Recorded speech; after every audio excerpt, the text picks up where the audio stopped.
there people that you think about and you knew there was a possibility that you can get them out of the life versus some other people who are so into it, they're like, Melody, I don't even want to hear what you're saying. I can tell you that my grandparents tried to get us out, my parents, myself and my sister, and they were telling us, you guys are in a cult. And we were very resistant to that word. We were like, no, we're not. We found the one true religion, and you guys just don't understand because you haven't been called. You're not one of the chosen. Mm. So they make you feel very special. And so you have this little complex that you're so special that you're one of the 144,000 written of in Revelations, and you're going to be saved, and the rest of the world's going to suffer through all of the horrible tribulations and nuclear war, all of that stuff, starvation, pestilence, diseases, but we're all going to be protected. You're going to be protected because you're in the right group with the right people. And and there were people who tried to tell us that we were in a cult, and we were like, you don't know what you're talking about. You don't understand what we know. You aren't part of this elite group, so you don't know because you aren't chosen.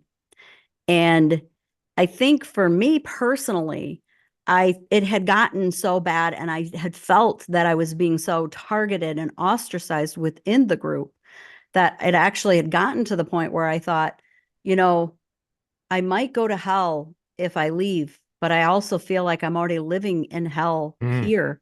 So I think that I'm willing to risk it because I feel like I can't live in this hell anymore. And if this is really what the kingdom of heaven is about, I don't think I want to go there. That's where I'd gotten. And that was when I knew I was ready to mentally leave.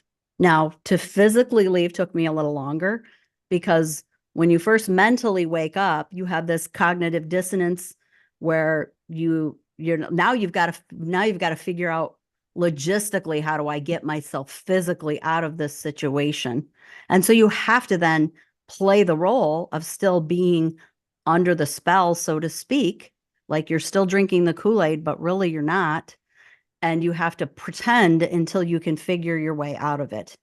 And that is really the most difficult part when you're transitioning out of a cult, is when you want to leave, you need to leave, but you don't know how you're going to do it.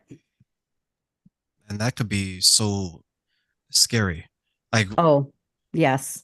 like Andrew and I, we talk about like relationships and dating in the beginning, and to see him transition into this and then to hear your story, Melody, um, I'm just remembering the conversations that I've had with him, and Andrew, you can touch on this as well.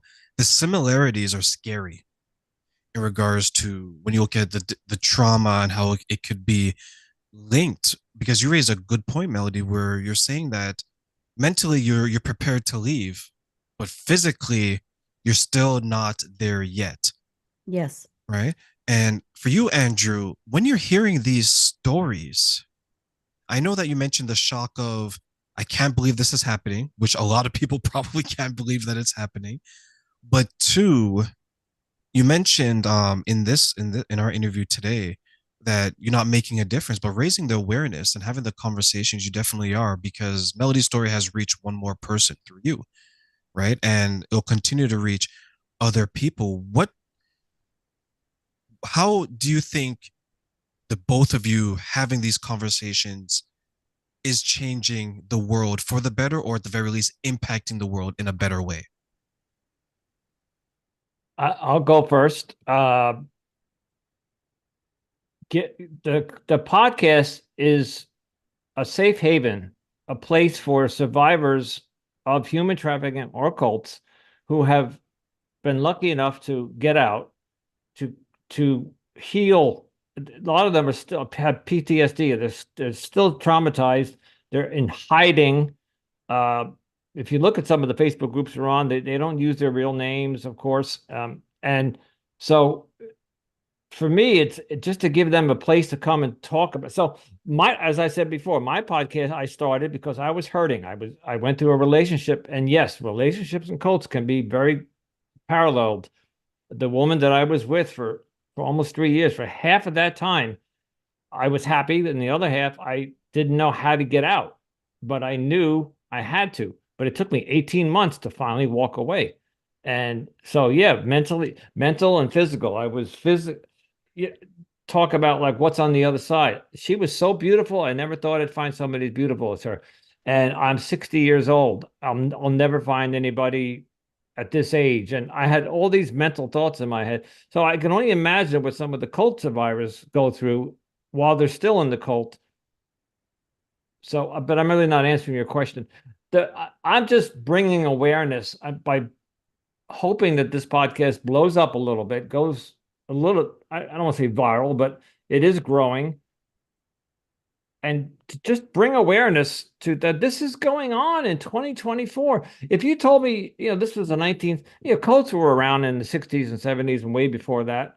What is it? Satanism or Santanism, whatever. They've been around for centuries, but that's a cult, pretty much. But so anyway, I'm just doing my part, and I gave Melody a platform, and I learned that it helped her, right? I guess Melody, it helped, and now she's helping. 100%. So how? I guess you can answer Terrain's question. How do you see yourself helping? I will tell you that for me, creating the Facebook support groups and just sharing my story, I feel like every time I share my story, my hope is that if it reaches just one person and they're maybe in the process of joining a group where they're seeing some red flags, they're having some questions, and they're like, this seems a little weird, or why they want me to not talk to my family, or, just something little to where you're going, I don't know about this. Step back and take another look and just use some critical thinking, and don't second guess yourself. If you're having a bad feeling about a situation or a place or an organization or a leader, there's probably a reason, and you really want to look into that. Go on the internet, ask people that, find someone who's been in the group and left, because you're going to get a different story from that person versus somebody who's still in the organization.